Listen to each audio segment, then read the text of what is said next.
We'll get into everything Georgia Southern Athletics a little bit later on, but now we visit with the Director of Athletics, Jared Benko. Jared, appreciate you joining us. No, glad to be here. I've seen the humble abode online to see it in person, and I'm looking up at this old jersey. I'm trying to see that's Danny's old jersey back from intramural days, or maybe even rec ball. Well, it's when they did the you guys had the senior staff basketball tournament. Basketball. Yeah, we should have brought that That's in. what we could have done, just taken jerseys from down here and have y'all wear them. The way that I played that day, number 1 would not have been the number I should have worn. I know the other number, but I'm not going to say it on air. Talk about this last year as you entered 2022. You just put out your Benko briefing a couple of days ago. As you entered 2022, you talked about it throughout a couple of different staff meetings of taking a look back at what 2021 had to offer for Georgia Southern Athletics. When you look back, what's some of the things that really stand out? Well, I would say comprehensive excellence across the board. We've talked about from day one that, we're competing against ourselves. I'm not worried. We're not worried about any other institution in the state, outside the state. We're our toughest critics, and ultimately we're benchmarking against ourselves. And, what you saw with 2 Sun Belt championships this past spring, obviously with women's tennis and men's golf, had success in other sports as well. Then you start looking about, academically, we've had two of the last 3 semesters have had GPA records. And then, from a fundraising standpoint, philanthropic giving, we set a record this past summer. We're already on track. I think we're less than $1 million already from passing that from last year. So we're on track for another record fundraising year. So all in all, it's just across the board competitive excellence. And, it's interesting. I'm sure we'll talk about facilities here in a little bit. I take great pleasure, especially, one, being highly aspirational as a department, right? And 2, some things that were shared when I first got here of all the challenges, all the ceilings, and all the reasons why we couldn't do stuff. We're slowly and surely starting to prove that's wrong. And we can do anything we want to do. But it is going to require an immense amount of teamwork. And the great thing about our current setup is alignment from Dr. Marrero on down. I've been at 5 institutions, probably worked for 6, 7 presidents, and he's by far the best one. And he's extremely special in what he does, and he understands the values that athletics brings to a university of higher education. And so when you have that alignment and you look at where we're going, I mean, man, it's so exciting to look at 2022, and then of course, you're looking at the next 3 to 5 years could be really special. And we're coming up on 2 years now since you got to Statesboro. It's hard to believe it's been that long already. But over last summer is when you put out the 5-year strategic plan, and a lot of the things we just talked about were part of that plan last summer. But that's not a document you just put out to get people fired up and just to present ideas. That's a living document, and we've seen various things take place over these last few months. Yeah, otherwise it'd been a big waste of time if we didn't look at it, right? In fact, this Friday coming up, we're going to have a half-day work session, and the 128 objectives, or I should say initiatives we had. We went through and assigned them a stakeholder to each one, and so we're going back Friday to see how we progress. And in fact, externally, that process has already started. I'm going to look at some of the internal benchmarks. But, yeah, I mean, in some ways, I'm sure we'll find we're ahead of some metrics and behind in others. But that's what a strategic plan is. You want it to be lofty. You want to hit some goals. Some goals should be very aspirational. If you hit them all in the first 6 months, it wasn't a very good 5-year plan, right? So, but for us, I mean, I think the great thing, and Colin and Danny, y'all get a chance to sit in our staff meetings. I think what you start to see is what I hope is teamwork across the board, and also, too, enjoying each other's company. I share a lot of times, we do the hiring process, recruitment process, that we spend more time with each other than honestly, unfortunately, sometimes in our family, just because athletics is a lifestyle. And so you want to work with people, one, you enjoy being around, but 2, that share the same fire and passion for Georgia Southern that you have. And so that's what really is special, is each person we're bringing on board or who's already been here, when you combine them together, we've got a special group of administrators, coaches, and, of course, student athletes. As you dive into what you were talking about in your Benko briefing, one of the first things you touched on was the scheduling, and it's affected Georgia Southern men's and women's basketball so far. Now that you're kind of in the second round of having to go through that scheduling and cancellation process, is it any more easier now that you had last year to kind of deal with it as well? In some ways, I don't know, it's so much easy. I think like last year, obviously, we were making it up as we went along. Just to be honest with you. And last year, of course, too, we tried to make up games. Yeah. So in some ways, this year's easier because there are no contests. We're not rescheduling them. The one thing that's consistent from last year to this year is really, in some ways, a hopeless feeling of you really can't do much. And I'm empathetic for our student athletes and also for our coaches. Our coaches and student athletes put a lot of time in on scouting reports and obviously practicing. And Danny and Colin, obviously y'all travel with our men's and women's basketball teams just to stop and go. And last year, if you'd asked me, volleyball, Chad Wilson volleyball was the most detrimentally impacted in the fall of 20. This past fall, had a full volleyball, full soccer, got off to a great start this academic year, athletic year. But basketball now, 2 years in a row, has been stop and go at different times. And so I'm empathetic there just because it's just, there's challenges there. And it's every team in the country. When you're trying to, obviously build a roster and you're trying to, as Coach Burke, when he had 2 letter winners here when he got here and didn't, receive a ton of playing time, I mean, he's still in a lot of ways in year 1. Coach Howard's in year 3 on paper, but in some ways it's still year 2 for just in terms of kind of, getting people here, consistent game playing. And so I know if I was in their shoes as a student athlete, I'd probably be frustrated. Not that you can't control it, obviously. It's just because it's a stop and go. With all of the cancellations, the postponements that have surfaced, again, there have been reports that have come out earlier today that the Sun Belt, as of February 1st, is going to say if you are not boosted, then you are considered unvaccinated, so that there's a chance that these cancellations could get even worse by the time that February gets here. But from the standpoint of Georgia Southern, you've been so proactive in making sure that you've given your student athletes and your coaches, your administrators, as much information as you can about how safe you can be if you're vaccinated, if you're boosted. So how can Georgia Southern be in the best position if things happen to go south across the country as they have been these last few weeks? Well, I'll tell you, I'm optimistic that there's good news on the horizon. I think if you listen to epidemiologists and others, in the next, in fact, you look at South Africa and other places, it's really it's as much as it spikes up, it spikes back down. Yeah. So for us, we're obviously going to make sure our student athletes know what's available, whether it be a booster shot or the first and second vaccinations, depending upon what dose they take. Because really for us is we're strongly encouraging the vaccinations, but at the same standpoint as individual choice. And so we try to make sure our student athletes are armed with information. Now, we're actually going to meet in Atlanta. We have our winter AD meetings, in fact, a week from today in Atlanta. So this topic will probably come up. So we haven't spent a ton of time on that. I know we're going to talk a lot about, not a different segue, but conference expansion, football scheduling. We've got a lot of things on the docket. So it's going to be a pretty heavy, I guess it'd be 2 days, but 1 full day of meetings. We got a lot of topics, and that will probably come up. If we can stay on that point, we know that 4 teams are coming into our league. That was rumored to be not this coming year, but the next. But now there's information coming out that could happen as soon as this coming athletic season. In the course of James Madison, they're applying for a waiver that would make this a mulligan year. They could still compete for the conference, but they couldn't win championships. They'd be a full member as the time 23 gets here. What information is available regarding that you could share with us? Yeah, it's still, there's no finality there, but as I've shared all our coaches, we have to prepare for all 4 institutions coming into the Sun Belt next year. While nothing's been decided yet, I think that's probably the best way to approach it. Now, obviously with Little Rock and UTA and their destinations and moving out, I mean, you could have a 1-year outlier where there could be 15 or 16 teams. I mean, there's a lot of balls in there. So I think we'll have more clarity next week. But we have to plan on that being the case. And obviously you look at our football schedule just because it kind of leads right into the fall. What I've shared, and obviously and Commissioner Gill's done a great job and his staff, is when it comes to the scheduling piece, I would really like to make sure on arrivals we're not back-to-back, road games per se like we were at App last year.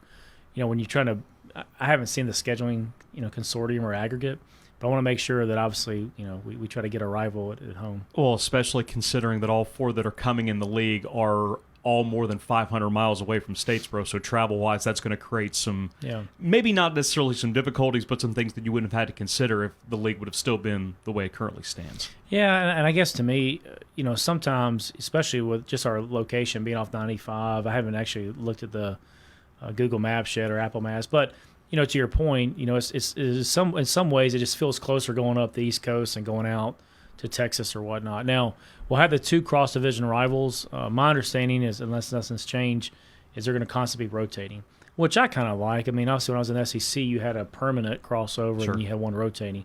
The challenge is with that is, if you're a student-athlete experience, you don't get a chance to see all the other venues. And so this case, obviously, when you look at the setup, if it's done the way it's been discussed, and all the student-athletes have a chance, hopefully, to play in most, if not all, of the stadiums. As always, you can get your questions in for Jared coming in on Facebook Live if you're watching it live with us here on Monday night. But one of the things that you brought up, and we've talked about it a couple of different times, is the gift from the Tippins family, the largest philanthropic gift that Georgia Southern Athletics has ever received. And it also gives you the opportunity to, whenever the budgeting and design phases of the indoor practice facility is complete, you go straight into construction. Yeah. How big is that for Georgia Southern, and kind of put it in perspective of what it means for Georgia Southern? Well, it's huge, and I think, one, it addresses an operational need. Day one, getting here, and everyone, especially related on the football team, when you look at student athletes, coaches, staff, trainers, managers, you got 160, 170 people on a field. There's just some challenges I haven't seen other institutions relative to practicing on one field, and obviously once the Ted Smith Center was built over there, obviously that's been kind of the home base. So this is going to give a huge operational boost to not only football, but also to baseball, softball, and your soccer teams in particular. Yeah. And the great thing about this facility, obviously, is you have a chance to, one, obviously have an operational component, but two, there's also with a game day suites a revenue component. But going back to obviously Anthony Tippins and his family, who've been so very generous, not only with their philanthropic and financial giving, but also their time. As Anthony's our past president of the Athletic Foundation Board and still serves in a capacity on the executive committee, and so he's true blue, and so I think the great thing about that donation was, one, it really spearheaded and allowed us to position ourselves, and right now we're working towards potentially a groundbreaking as early as a spring game. Now, as we know, just from a commodity standpoint, you see on the news that steel, there's a lead time or a lag time on that. So right now we're working towards trying to procure that steel and get it here as soon as possible, late summer, early fall. So this thing's coming, and then right behind us, the Convocation Center groundbreaking as well. Yeah. But no, the Tippins family's been so very generous, as other people have too, and we've been very, just very blessed and very thankful for everyone that has chosen to get involved. Because listen, as much as Anthony's league gift was huge in the Tippins family, we've also had people come in at obviously smaller amounts, and it just shows you how powerful and how supportive Eagle Nation is, and so we've been very humbled by the support. There's definitely been an uptick in major gifts, but where we're headed, there's a chance for a lot of, if not all of Eagle Nation to be a part of this, because if there's one thing that probably popped out most from the briefing, it's that there's going to be about a quarter of the tickets that are going to go up next year for football, all the parking, donor levels, the per-seat donation. I'm sure that's going to catch some people's attention. That's all going to roll out here within the next few weeks, but to provide some further context, sure, what can people look forward to and how this is going to benefit the greater good as we try to move forward with facilities projects to get the whole athletic program on the track that it needs to be? Yeah, that's a great question. Danny, I would start at 100,000-foot vantage point in that, major gifts, there's really two buckets or two legs of a table in theory that really athletics from a funding standpoint are supported. You've got your, obviously your major gifts, which we talked about, the indoor facility, which is dollars specifically given for a facility or a need, right?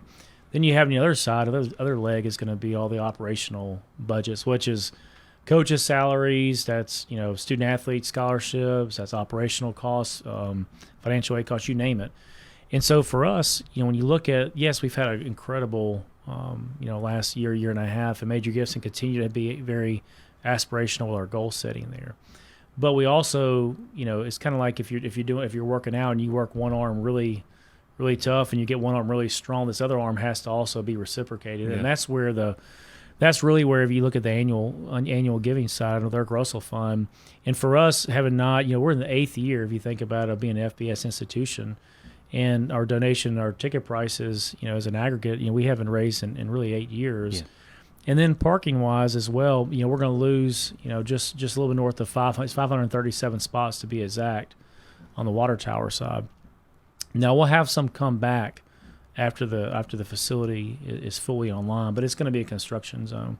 And so we're going to be reseeding all the parking as well based on lifetime giving and Eric Russell Fund giving as an aggregate. So, it's a lot of heavy lifting, but here's why it's so important for us is, right now we're 7th of 10 schools and 7th, I guess, if you look at the 2 going out, but 7 of 10 in football and 10 of 14 coming in. And so for us, in fact, James Madison in FY20 was at $58 million. Yeah. We're at 29. And so we're not, as we've shared with our staff, we don't talk about what we don't have. We're blessed in abundance, and the best fans in the country. And you look at just the traditions and 6 national championships. I mean, we are in an unbelievable space. But when you start looking at where we want to go and the coaches, retain the coaches we have and facilities, we've got to continue to ramp this thing up. And really for us is we've tried, to look at ways creatively. And I'll give you a great example is right now, if you look at, Paulson, there's roughly 5 premium areas, right? Right now we're at 9, potentially 10, and some of those are retrofitting seats. Some we're just making up premiums as we go along. So part of that is taking also not just hey, we're raising prices. We're actually bringing new inventory to the table. Yeah.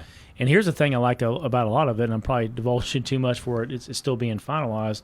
It's just kind of like when you go to a concert, if you go to a pro football stadium, some people want a premium experience, some don't. So our goal has always been to offer as many price points as possible, because that way each family, each individual or couple can find out or identify what they want to spend their hard-earned dollars for, which we greatly appreciate.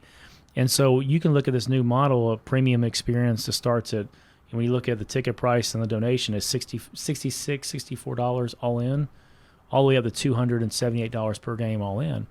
And so what you've got, and those are the cabanas on the field. And so we're creating those price points where if you're looking at a concert, looking at a pro game, they're really similar to what the pro stadiums are doing.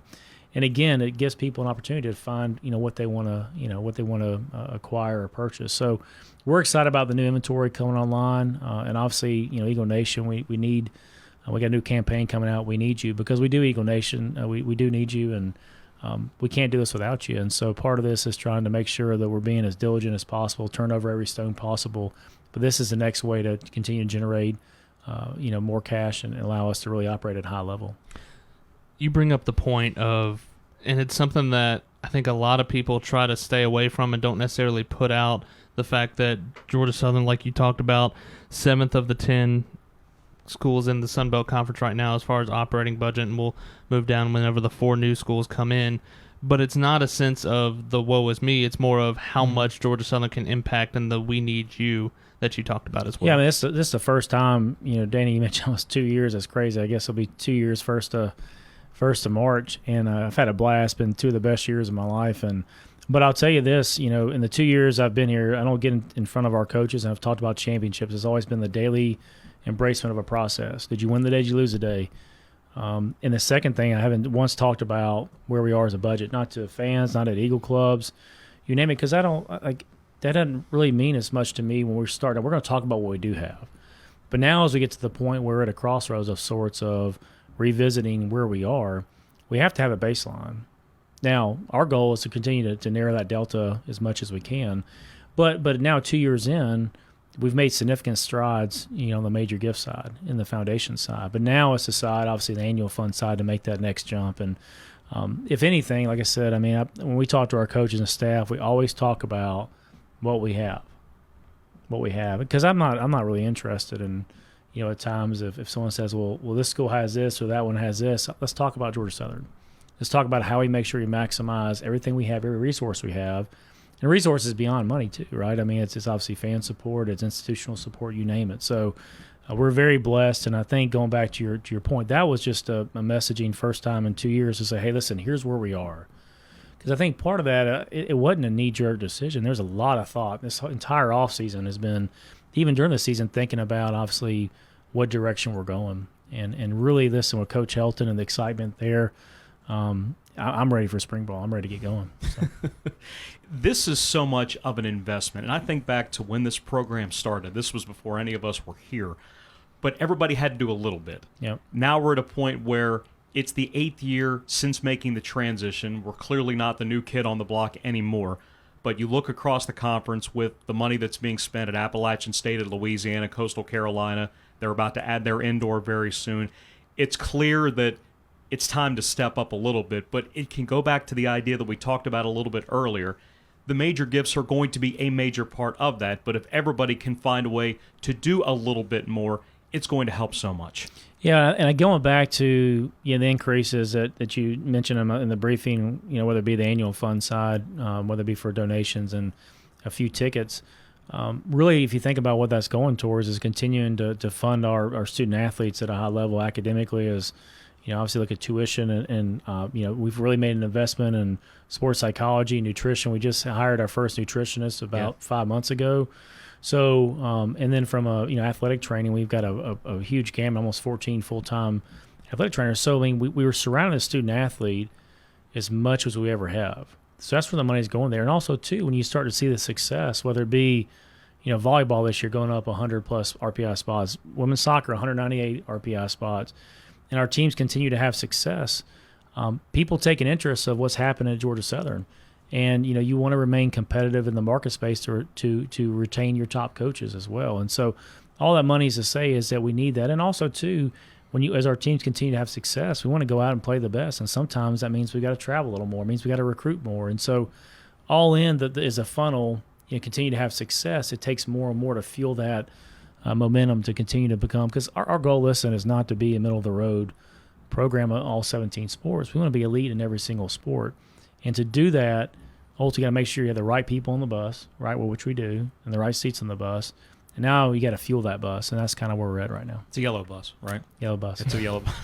Yellow bus. One thing that I also want to bring up is that the NCAA is on the verge of a drastic reorganization in regards to NIL and in regards to a lot of different things, and we know that is coming up rather soon. Yep. What should Eagle Nation know about what is about to happen with respect to the NCAA? Well, there's going to be a lot of changes, as you mentioned. I think, a lot of the talk, there's a couple different conversations right now. What happens with the CFP? And, obviously, and I have my feelings on that. I personally would like to, as far as the 12 field, the 12-team field, the 6 at-larges and the 6 automatic qualifiers, I like it where the 6-1 is going to be the highest of the group of 5s versus the second model. So that's going to be discussed. I don't know. I mean, it seems like it's the same Groundhog Day. I just saw an Arthur wrote, a journalist wrote about it being Groundhog Day discussions. I don't know how many times you can talk about a 12-game model, but I hope that's what comes to fruition. And then everything with name, image, likeness, everything from how revenues are really distributed through the NCAA. You're taking an NCAA constitution that sometimes you could argue you need a lot of caffeine to read through, and some glasses in case you get some eye strain. It's a very thick manual, and simplifying that. And so, there's a lot of talk. The next year and a half to 3 years could be as transformational as the NCAA organization's been through in a long time. So, we'll go through. I think is this week the voting process this week, and have a chance. There's some different meetings going on. I'm doing it virtual this year. I think a lot of people are doing it virtual, but yeah, it's definitely an interesting time for sure. Then the NIL piece. I mean, that's something that it's just crazy what's happening now. I had a chance over the break to talk to some former colleagues of mine and mentors at the Power 5 level, what they're seeing and how it's impacting recruiting. And obviously, we all agree federal legislation would help there a lot because it is an interesting. Today's not the time to share stories, but it's interesting what's going on. So. Got a question coming in on Facebook Live. Lance Smith asking, are there any plans to add any additional scholarship athletic programs? Right now is a from a Title IX Prong 3 school, right? We're focused right now at the 17 sports, so trying to fund those the best we can, and also in relation to our interest from our student body. So right now we're still focused on that, but obviously we always keep a pulse on the student body and kind of where we are. But right now the 17 is kind of where we are. One of the common things that you have said ever since you stepped foot on campus is the brightest days are ahead for Georgia Southern. What does the future look like from where you sit right now for Eagle Nation? Well, I tell you, I was sharing with our staff, and y'all were in the other day, the best thing that myself and our leaders in the department can say to somebody, and that's whether it be a staff or a coach or a student athlete, is that we believe in you. And I don't take that lightly. I think in times in my life, whether it be my parents or mentors that said, "Hey, Jared, I believe in you. You can do this. You can accomplish this. You can make an A in this test, whatever the case is." And I think for so long, the silos that existed here have been broken down. I think the teamwork, having the coaches. I mean, I've seen the close knit head coaches. We have our head coaches meeting, and really, it's interesting. We have a head coach and a senior staff member lead those, and I'll find some Twitter videos or some quotes or a passage of a book, and they lead discussion. And what you're seeing is organic growth amongst all the head coaches. And then we're having professional development opportunities. In fact, we have one, I think, next week. And so the reason why I share that is a lot of places I've been to talk about family. But it really starts with do you genuinely care about people? Do you genuinely want what's best for them? And what I try to share with our staff is that you can have your goals and aspirations, and they can run parallel to the departments and not perpendicular. And so much of looking towards the future is really enjoying who you're working with and understanding they're going to work just as hard as you are. And so when I think about the future, to me, all I see is that continuing, day after day after day of putting in the work, putting in the time and effort. And ultimately, the student athletes we're recruiting to campus now are as high achieving athletically and academically that we've ever had. And so when you start thinking about the future, it gets you excited because the right people are here. And listen, it's not just football. It's all 17 sports. Every single sport, every single student athlete matters. And our job, as we talked about, we're looking at the future, is we talk to their mom and dads and being involved in recruiting. Hey, the days of finishing with a degree at Georgia Southern, just that, while it's a great degree to have, that's not good enough anymore.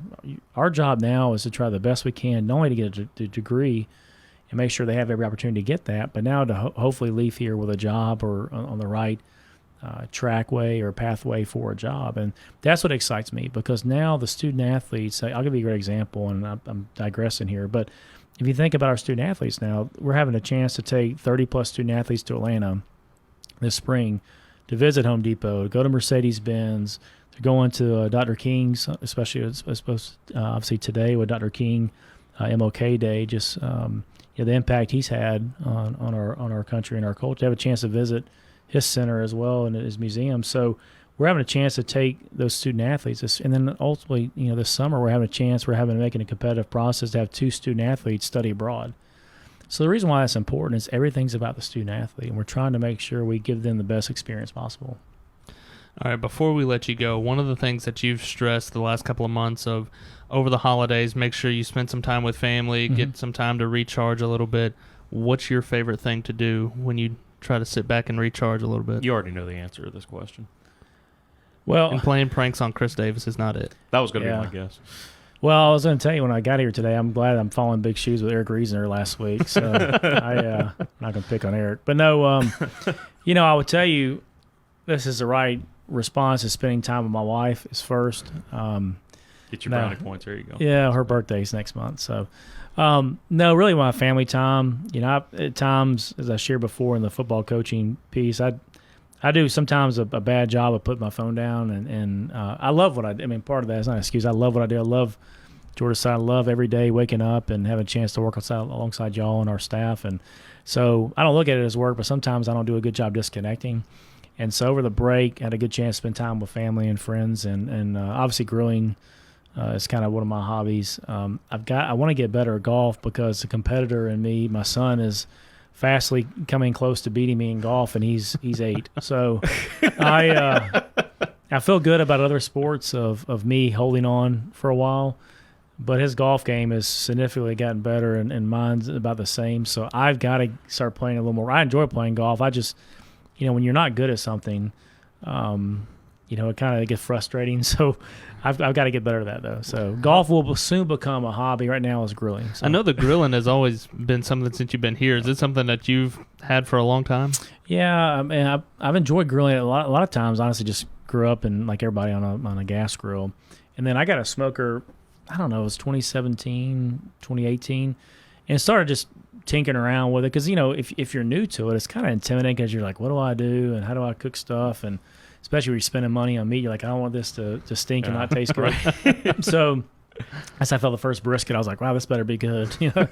But no, I think you start doing them. When I got here, and obviously we were in COVID and didn't go out to eat as much, I was like, well, this is a chance to try it now. And as I've said before, and I will share a quick funny story. So the last day of the recruiting, I guess, open period, we had 2 recruits on campus, and actually was cooking a brisket for the staff, because most of them gotten here by then, or a good bit of. And I brought it up to Clay, Coach Helton, and them, and said, hey, just want to cook y'all dinner. I'll make you dinner, and just want to thank you for putting in the hard work. Well, brought it up there. Well, two of the official recruits were there, and they actually ended up committing. You probably can figure out who those were. And Clay called me back, and he said it was the brisket that got it done. I said, no, it wasn't the brisket. But no, we listen. We enjoy having people over the house and have people, whether department, non-department, come over. And if they don't like the cooking, they can just not say anything. So. Jared, really appreciate you taking some time. Really enjoyed getting to catch up with you as much as we do. Thank you for everything that you do for Georgia Southern Athletics. Thank you. Hey, listen, congratulate Colin again as well. Thank you, sir. Rachel. Yep. New July arrival. 25th. July 25th. You better enjoy the free time now. How many times have you been told you need to get some sleep? Everybody. Everybody? And it's all the Nick's Baracio, Nick's goals, the ones that have the new babies, are the ones that are telling me that. Well, listen, I'll just share the suspense. Rachel will be doing all the work, and and you'll just try to help her any way you can. That's right around his birthday too, so it could be. Yeah, July's going to be busy. Have y'all taught names yet? Everybody has told me I should name it after them. I tell you, Terry included. Well, I'll tell you, I know how important I know how important Danny is to you. I think Danny or Daniel is a good name if you have a boy. What do you think? That's an honor. Don't, but that's an honor. It'll be Rachel's decision. Rachel's you're a smart guy. Jared, appreciate the time. I appreciate Hill Southern GATA. Thanks, man. Once again, Jared Benko, the Director of Athletics for Georgia Southern Athletics. Oh, I love that guy. Well, he did the hibachi this weekend. Oh, that's true. Did the hibachi. I could picture you as a hibachi guy. No, hibachi. Well, I need the hat to get a little bit taller, but I feel like those hibachi chefs have to be at least 6 feet tall because you have to be looking down. If you're too close, I'm going to burn something that's not the food. I'm talking about a limb or something. But depending on which limb, you're good. Like, you don't really need your left arm all that much, do you? It depends what we're talking about. True. That's true. But really, and if you haven't read it yet, it's on gseagles.com, the Benko briefing, the letter from Jared out to Eagle Nation, and does one of those every so often, and being able to get a hand out and the message out to Eagle Nation, I think, is really important. And I think it was very beneficial to do it the way that he did regarding the increases that are coming up because, as he mentioned, it's been 8 years since this was even explored. Moving up to the FBS, everything kind of froze. Not necessarily that it was static, but just wanted to make sure that everybody was on board with the transition at that time, with what is not necessarily on the horizon anymore. We're about to see shovels in ground, steel getting delivered, 2 major projects going on at the same time, and how we all can pull on that rope. You look at a gift at what Anthony Tippins gave, the $2 million gift to be able to get the IPF started, and how awesome it was to be able to talk about that during the BYU weekend, the unveiling of the signage over at Paulson Stadium, and just how important of a weekend that was for all the people that have been part of this athletic program for 40 years now. Yeah. But everybody's going to get a chance to put their stamp on where we are headed. So it's important to understand that while this looks like nobody ever likes to see prices go up, but with what we're on the cusp of and what we potentially can do, it is an investment for a positive future. No doubt about it. As we